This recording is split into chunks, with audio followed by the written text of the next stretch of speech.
има защо да опиташ, защото има кой да те подкрепи. Мотивационни работилници "Има защо" е инициатива за общуване и подкрепа на младежи в ученическа възраст.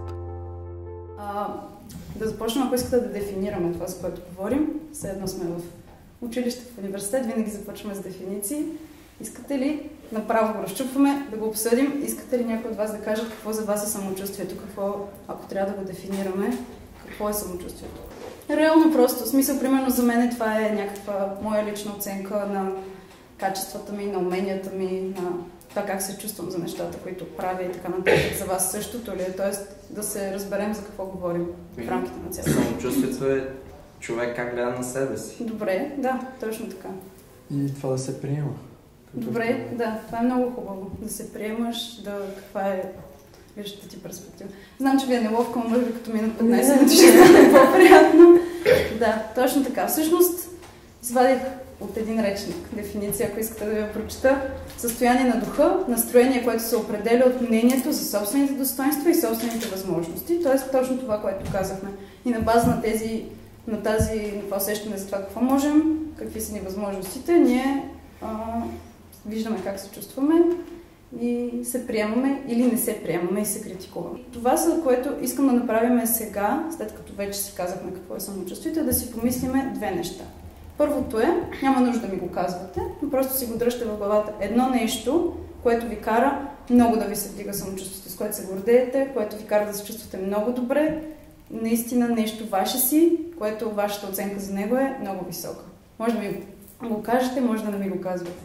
И сега по същия начин си помислете пък за нещо, което ви снижава самочувствието, което ви кара да се чувствате зле. Може би сега, може би в някакъв друг момент, може би през целия ви живот или нещо, което преди е било и сте го преодоляли, просто нещо кофти, което не ви кара да се чувствате добре. И това си го намисляме с цел после да търсим начини как да работим с него и да не ни кара да се чувстваме толкова зле. Какви неща могат да оказват влияние на самооценката ни, на самочувствието ни? Било то да се чувстваме по-добре или по-зле. Имате ли някакви идеи, някакви примерни? И материални неща, как изглеждаме. Окей, това те кара да се чувстваш по-добре. Някои хора, да. Добре. Нещо друго хрумва ли? Мнението на другите. Да, добре. Да. Можем ли да го разгърнем, като казваме другите? Кои са тези други? Всички около нас, които коментират лошо или хубаво. Зависи, защото може някакви хора да не те интересува какво мисля. Верно. Ако са ти по-близки. Да, по-скоро. От тях повече да се... Да, но това е при вас, има хора, които се засягат и от Да. Това вече е преодоляване на хорското мнение. Точно така. Значи, много хубаво нещо казахме, че за всеки е много индивидуално и не можем да го обобщим в някаква генерална категория. Тоест, аз ако имам пари и всеки друг, ако има пари, ще се чувства добре, или жената от спирката, която ми се навика, че се качвам и нямам дребни, тя ще ме накара да се чувствам зле, но и вас ще ви накара. Тоест, няма неща, които са универсално правило за всички, много индивидуално. Моето разбиране като цяло е, че има неща, които вътрешно могат да ни повлияят и външно. И към вътрешните съм си избрала нещо, което реално е нещо, с което аз се сблъсквам ежедневно и е за самооценката в смисъла на импостър синдром или синдром на самозванеца, не знам дали сте го чували. Идеята на това нещо е, то влияе негативно на самочувствието ни.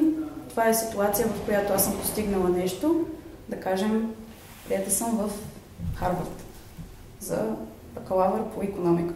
И щастлива съм, че съм там, но не съм достатъчно щастлива, за да си кажа, аз съм успешен и умен човек и съм постигнала това със собствените си усилия. Напротив, аз съм си казала, че това се е случило, защото съм била на правилното място, в правилното време, имала съм късмет, те не са приели другите по-умни хора и затова са избрали мен. Тоест, този синдром на самозванеца е, аз не се чувствам добре за самия себе си, аз съм постигнала нещо, но то е въпрос на някакви обстоятелства, не е въпрос на моите умения. И такъв тип ситуация ни кара много да се чувстваме зле. И тя идва изцяло от самите нас. Тоест, обективно ние можем да сме много успешни, много добре реализирани хора или да имаме много добри оценки, или да печелим фестивали в Флоренция и така нататък. Но ние никога не се... Такива хора, които имат този синдром на самозванеца, никога не се чувстват добре с тях и не чувстват, че това е някакво тяхно постижение, а напротив, те си мислят, че това е въпрос на късмет.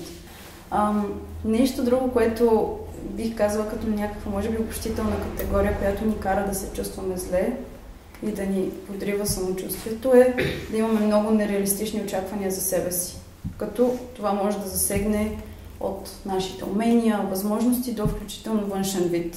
Може би момичетата повече ще се съгласят за това с нереалистичните очаквания, което в повечето случаи много подрива самочувствието, но дори и момчетата. Вие какво мислите? Мислите ли, че това е нещо, което много влияе на самочувствието? Да, ама то жените винаги получават внимание и повечето изобщо не обръщат внимание на това. Ако аз си кажа вътрешно, че не се чувствам добре, но някой ми каже всъщност ти си супер, това ми кара да се чувствам по-добре? Не винаги, но в повечето случаи така се случва. Добре. Другите какво мислите? Аз не смятам, че е така. Добре. Не знам, според мен това си е лично до сено хармонията в себе си. Смисъл, мени 10 000 човека да ми кажат, това не е грозно, това е окей, не можеш го. Аз вътрешно, аз съм се убедила себе си, че аз не го мога, че... Това е до самочувствие. Да, точно. В смисъл, то е на психологическа основа. Ти да не изглеждаш зле винаги, ако ти си мислиш, че си зле. Точно. Някой да ти го каже, ти ако не искаш сам да го повярваш. Ако ти помогне, да го повярваш. Да, може да ти помогне, може и да не ти. Зависи колко внимание обръщаш на мнението на другите хора. Няма как да ти помогне. Не знам. Ако мислиш, че си грозен, някой ти казва, че не си. Само ти мога да попречиш на това да го повярваш. Даже и да ти е помогнал. Според мен е комплексно. Да, зависи от ситуацията. Много. По-скоро за добрите неща повече за самия себе си, докато за лошите приемаш повече мнението на другите. Добре. Това е много интересно. Другите как мислите? Мисля, че си Да. лично до тебе. В смисъл, така е. Ако позволиш на някакви хора да ти влезнат в главата, да позволиш тяхното мнение да стане и твое, може да се случи. Точно така. Ако е влияло. Като си малък, ако майка ти и баща ти казва, че си тъп и че си грозен, няма как да стане по-голям да повярва, че не си тъп и не си грозен. Защото те са хората, които тяхното мнение е най-важно за теб. И това остава като някакъв спомен. И затова аз смятам, че като отглеждаш дете, не трябва да го нарицаваш, да му казваш, че е грозно тъпо. Мисля, трябва да му покажеш, трябва винаги всичко да е позитивно.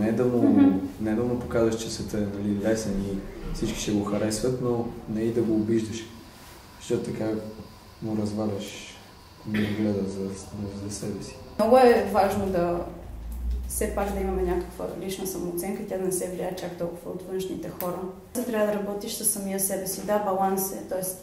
нещо от външните и нещо от вътрешните фактори идва, но трябва да се изградиш силен вътрешно, за да можеш след това дори да получаваш негативна обратна връзка от приятелите си, от родителите си, да си все пак да се справяш. За да можеш да си окажеш това, че много добре се справяш, ти трябва да видиш първо някакви резултати и после да си кажеш на база на тези резултати, че всъщност добре се получава.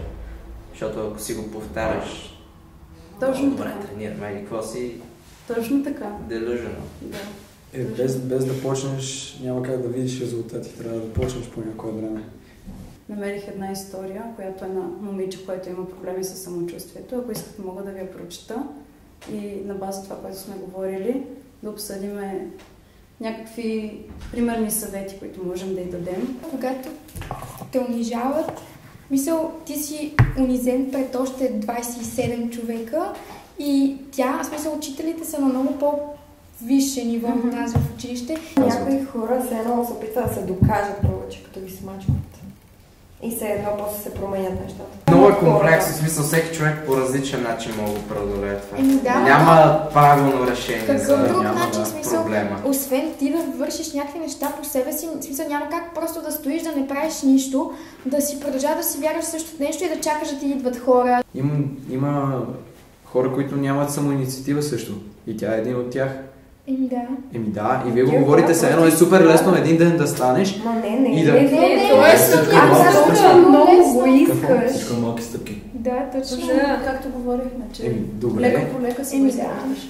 Просто то е вътрешно и трябва да отидеш и те ще се нагушат хората.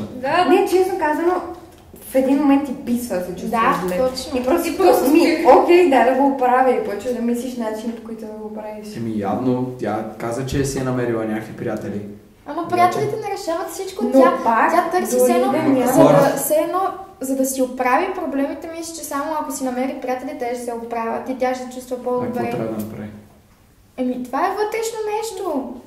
Ти ако се чувстваш самотен в себе си и да имаш 500 000 приятели до себе си, те не те правят по-щастлив.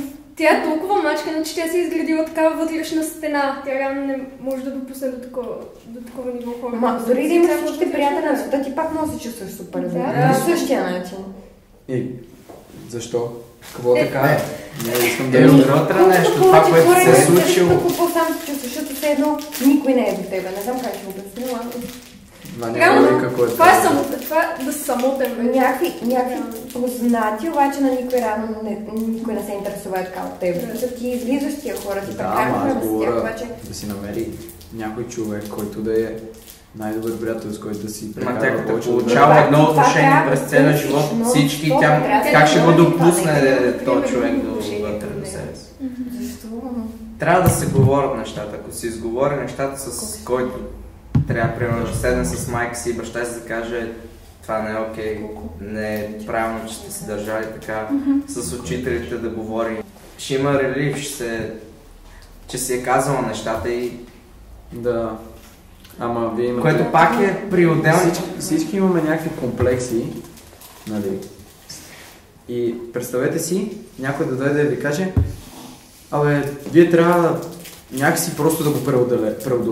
Просто трябва един ден, просто да вас ви пизва да ви е тъпо и трябва да го преодолеете. Има и друго нещо, ти просто мога го фейкваш, че нищо няма. Защото не искаш да показваш колко си слаб. И докато го фейкваш, може да направиш нещо за себе си и да го преодолееш един вид.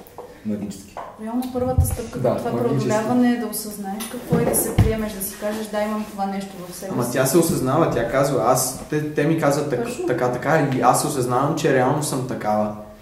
И съм потискана от всички. Ма тя го мисли в негативната форма, че това, ако е такава, това е лошо нещо. Тя не го мисли, че това, ако е такава. Да, ама то не е станало един ден и почна да го мисли. То някакви хора са и го казали. То винаги е смисъл. Те комплексите от другите хора идват, те не идват от тебе. Мисля, все някой някога ти го е казал. Не така, това са ти супер детски травми, ти можеш да не си ги спомняш, но най-вероятно някой ти е направил базик за обувките и ти повече да си кажеш, аз повече никога няма ги служа ти обувки. Буквално е това, в смисъл няма как изведнъж на 15 години, знаете ли, така изведнъж ми дойде, че грозен съм. Тъп съм. Тя е разбрала, че за да може да се впише, трябва да почне да общува с хората, обаче идва проблема, че родителите не й позволяват да прави това. Това обаче тя вече е в университет. Това е вече късно. Това е прекратен. Аз говоря за... Представяш си, не общуваш, нямаш никакви приятели, отидеш в университет. И си спуснал толкова много нещо, ти не знаеш какво си говориш с хората, какво да им кажеш, и те отиваш на как общуваш и какво правиш. Ама винаги има хора, които са така супер общителни и ще ти се навърнат толкова в лично пространство, че чак ще е досадно. Дори да си най-общителният човек в света. Ама ти си... Винаги ги има тия хора. Като са и се подиграли, са мисли за аутсайдер и някой такъв супер общителен дойде. Те не познават. Ама виж, тя вече си изградила... Виждам да и не те харесвам. Ма тя вече си изградила вътрешно нещо и Примерно, как ти си там, аз съм такова момче, дето така се държали, ти си много общителен човек и да ми говориш, аз си мисля, че ти дължа ми се подиграш. Точно такова на база на никаква причина. Да. Ама реално ти, ако можеш сам да си решиш проблемите, то нямаше да има психолози. То психолозите. Можеш сам. Да, те психолози. Кой каза, че психолозите не ти решават проблемите? Да, но могат да те подтигнат, ако... Те ти помагат да ги видиш. Да. По-скоро. Ти отиваш там, за да си разкажеш нещата и да ги погледнеш. И сега, когато изречеш вече самите си проблеми, някакси просто съзнанието ти ги приема много по-добре. Единственото, с което исках да ви оставя като цяло е, че тези проблеми се появяват и изчезват през годините и самочувствието е вълничка, не е само нагоре, не само надолу. Идеята е да продължаваме да търсим начин да се приемаме и да идва наистина от нас. И хората около нас просто да са една допълнителна прегръдка, но първо ние самите трябва да се научим да се приемаме и да се обичаме и това е това, с което исках да ви оставя.